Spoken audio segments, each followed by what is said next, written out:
عام طور پر کلائمیکس آخر میں آتا ہے. قرآن حکیم کا کلائمیکس یعنی سورہ بقرہ کے قرآن کے شروع میں آنے کی کیا حکمت ہے؟ یہ حکمتیں تو اللہ بہتر جانتا ہے. البتہ اس میں جو حکمت ہے کہ سورہ بقرہ کو پہلے لایا گیا، پھر سورہ، اب آپ کو معلوم ہے مدنی صورتیں حالانکہ یہ بعد میں نازل ہوئی ہیں. سورہ نساء، سورہ آل عمران، سورہ مائدہ یہ کب نازل ہوئی؟ مدنی طور میں. سورہ مائدہ تو بالکل آخری زمانے میں آئی. شروع میں کیوں رکھا گیا ہے؟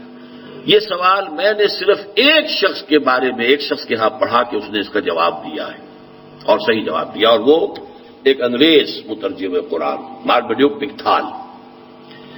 پکتھال نے اپنے قرآن کا جو ترجمہ اس نے کیا ہے گلوریس قرآن کے نام سے، اس کے مقدمے میں اس کا جواب دیا ہے. اس کی وجہ یہ ہے، اور بڑی پیاری بحث ہے وہ، کہ قرآن جب نازل ہوا ہے اور اسلام جب آیا ہے تو پہلے ایمان تھا پھر لوگ اسلام لائے. جیسے صحابہ کا یہ قول بھی منقول ہے، تعلمنا الایمان ثم تعلمنا القرآن، اور قرآن سے یہاں مراد کتاب شریعت کی حیثیت سے. پہلے ایمان آیا پھر احکام آئے. پہلے یقین ہی نہیں نہ اللہ کی ذات پر ہے، نہ آخرت کی ذات پر ہے، نہ اس پر ہے، نہ آخرت کے وجود پر ہے، وغیرہ وغیرہ. تو اب احکام پڑھانے کا فائدہ کیا ہے؟ پہلے ایمان پیدا کیا گیا پھر احکام. لیکن اب جب ایک امت وجود میں آ گئی تو اب جو بھی پیدا ہو رہا ہے مسلمان پیدا ہو رہا ہے. اب اسلام مقدم ہو گیا، ایمان جو ہے وہ تو اللہ تعالیٰ جس کو بھی دے دے گا، لیکن یہ کہ مسلمان تو وہ ہے.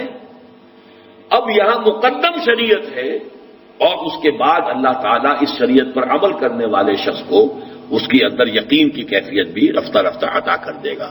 یا جو یقین اور یقین کی دولت چاہیں گے انٹلیکچوئل لیول پر، وہ قرآن مجید کے ذریعے سے، اس میں غوطہ زنی کے ذریعے سے، قرآن میں ہو غوطہ زن اے مرد مسلمان، ایمان حاصل کر لیں گے.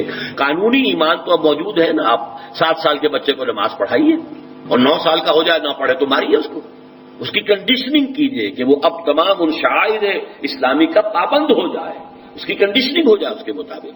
ظاہر بات ہے کہ ابھی شعور کی سطح پر تو وہ آیا ہی نہیں، اور شعوری ایمان کا تو ابھی کچھ سوال ہی پیدا نہیں ہوتا. تو اس لیے اللہ تعالیٰ نے امت کی اس ضرورت اور اہمیت کو اور اقدمیت جو ہے ان کی، اس کے پیش نظر شریعت کی تکمیل کی صورتیں ابتدا میں رکھ دی ہیں. اور شریعت کا نقطۂ آغاز سورہ بقرہ ہے اور شریعت کا نقطۂ تکمیل وہ سورہ مائدہ ہے.